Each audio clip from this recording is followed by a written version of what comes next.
Mesdames et messieurs, bonjour. Bienvenue sur la MSTV. Au sommet de ce vendredi 17 septembre 2020, activité du ministère des Sports. Le bilan du ministre des Sports sur la coopération nationale et internationale. Athlétisme, meeting de Berlin. Cissé Gueye en or chez les hommes, Marie-Josée Talou en argent chez les dames.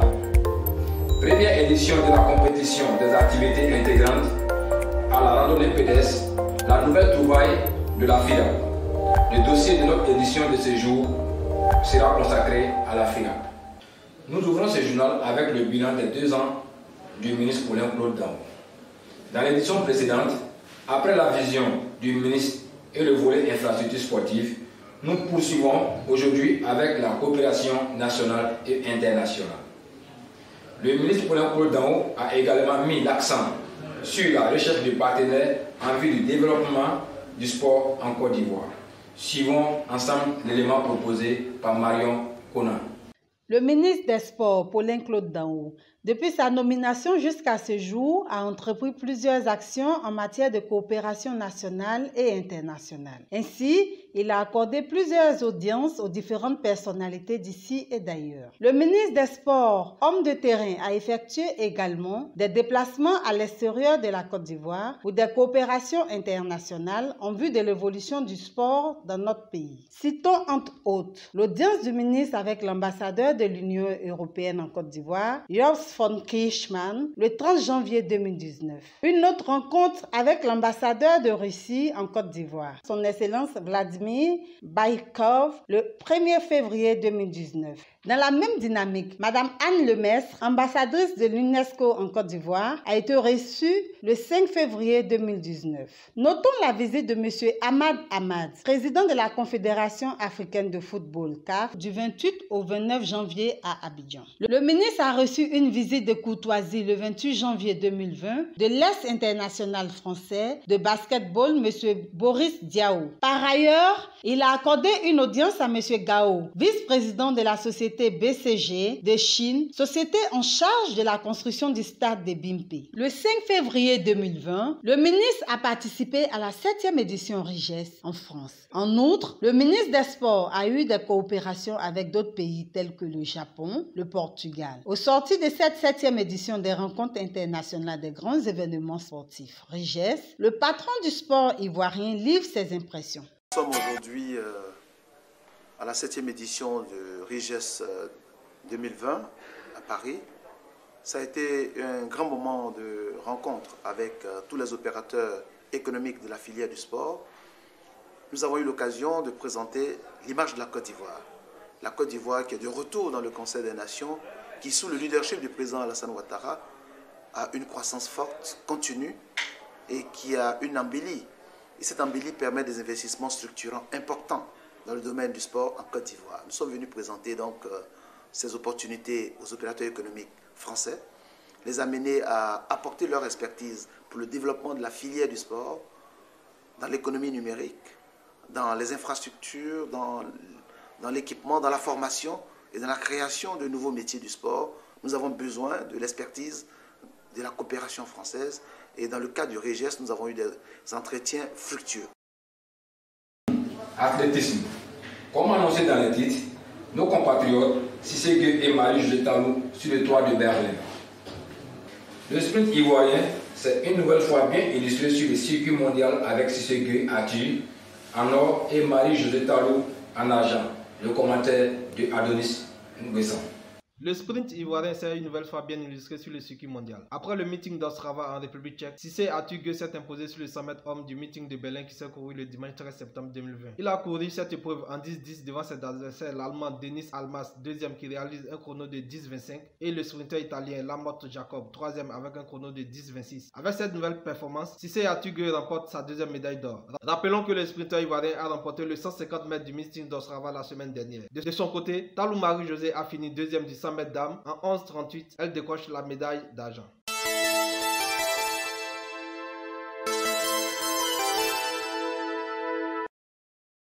Nous faisons aujourd'hui un zoom sur la Fédération ivoirienne de randonnée pédestre et du bien-être pour tous, FIRA, avec sa première édition de la compétition des activités intégrantes à la randonnée pédestre. FIRAP, la nouvelle trouvaille. Voici le dossier proposé pour vous par Richemont Ngoran.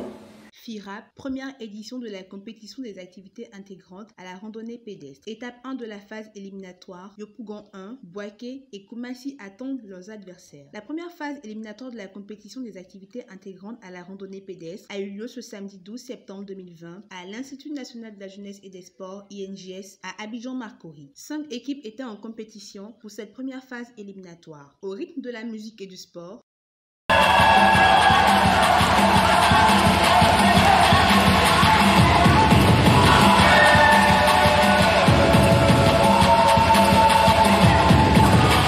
les compétiteurs ont fait montre de leur savoir-faire à travers des activités physiques telles que le stretching, l'activation cardiovasculaire, renforcement musculaire, cardio-training. Yopougon 1 a convaincu de son savoir-faire. Pour la présidente de la Fédération ivoirienne de randonnée pédestre et de bien-être pour tous, FIRAP, cette compétition vise à mettre en exergue toutes les activités intégrantes à la randonnée pédestre. Il est bon de rappeler que dans cette même salle, on a pu former 100 encadreurs au niveau de l'INJS.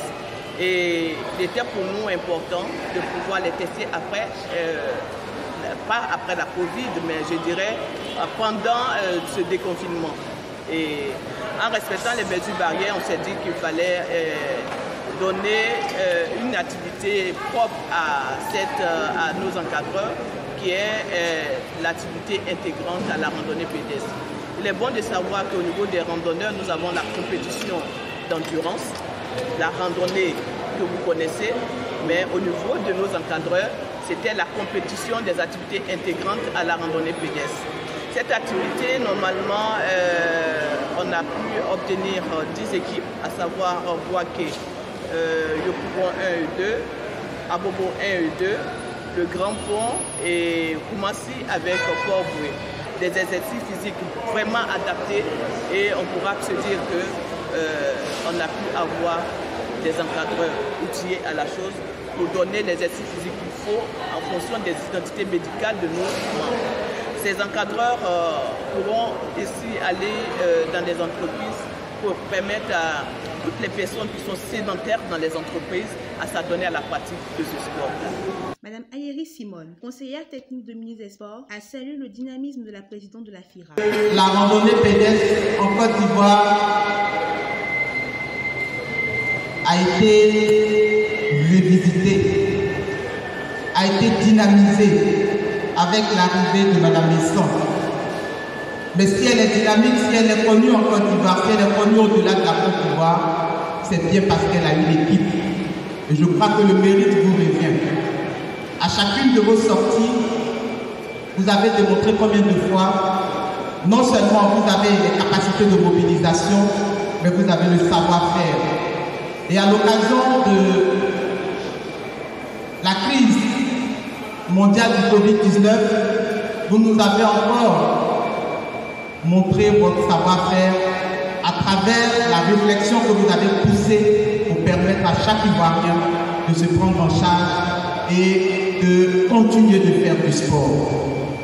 Monsieur le ministre, dès sa prise de fonction à la tête du ministère, en tant qu'homme de terrain, a été séduit par tout votre programme, parce que vous lui avez donné l'occasion de continuer de se rapprocher des populations à travers les mobilisations de masse que vous avez entreprises sur ces 2 dernières années. Et pour cela, je voudrais par ma modeste personne vous dire encore merci et félicitations.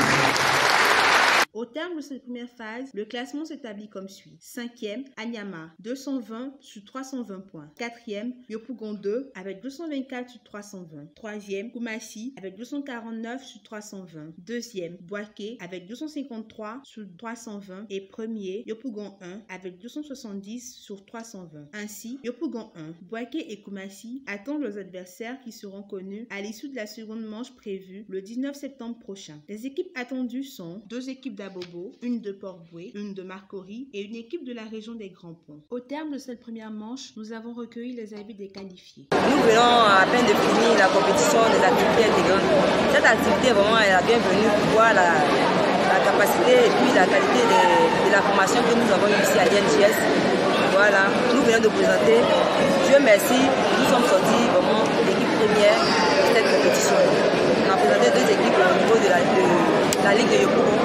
sommes sortis l'équipe classée première. Vraiment, nous sommes très contents. Après le travail fini. Au-delà du sport, la compétition est une émulation de tout sport. Donc, je suis vraiment heureuse de trouver cette équipe dynamique derrière moi. Une équipe qui va encore se donner 2 fois plus pour le 21 novembre prochain. Mais notre secret, c'est d'abord l'amour de ce que nous faisons. Nous voulons divulguer, nous voulons vulgariser la FIRAP, la randonnée pédestre, mais pour cela, il faut soi-même aimer ce que tu fais. C'est déjà de féliciter la présidente de la FIRAP, féliciter son comité de responsables, parce qu'il fallait d'abord y penser. Il fallait penser aux activités intégrantes. Donc, c'est une première édition. Nous sommes la seule équipe qui soit venue de l'intérieur. Nous avons osé, nous avons pu. Dieu merci, nous allons continuer.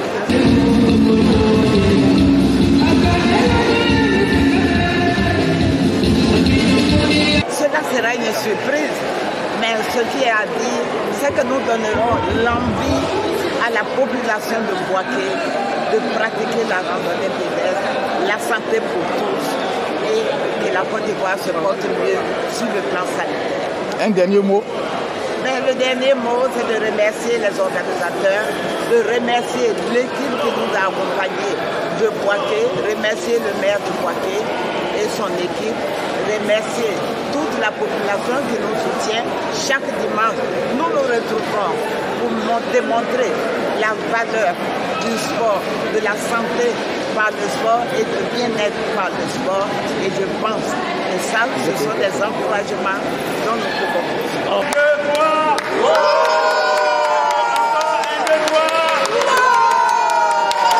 Merci.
À présent, les échos de nos régions. L'actualité sportive riche dans nos régions et départements. Les détails à Kwasi-Kwasi-Kro, à Coupé, Bouaké, Saint-Franc. À Kwasi-Kwasi-Kro s'est joué le tournoi de l'unité Petit Poteau, doté du trophée Dr Kofi Jean-Paul, député de la dite ville. Le tournoi de cohésion et de paix organisé par l'Association des élèves et étudiants d'Akoupé a connu sa première demi-finale le dimanche 13 décembre 2020. Ce match très attendu par la population s'est soldé par la victoire de 1-0 au tir au but de l'équipe catalane FC de Kwasi-Kwa en vert au détriment de celle de Vridi FC de Djoula-Kro en rouge. À Bouaké, des rencontres sportives ont eu lieu. Les quarts de finale des mini-championnats de la Ligue des Petits Poteaux et le match éliminatoire du tournoi de la paix, deuxième édition. Le terrain de Saint-Franc a abrité le samedi 12 septembre 2020 une séance de fitness pour la mise en forme et le bien-être des participants. Nous avons été heureux d'être à votre compagnie. Merci de nous avoir suivis. À bientôt.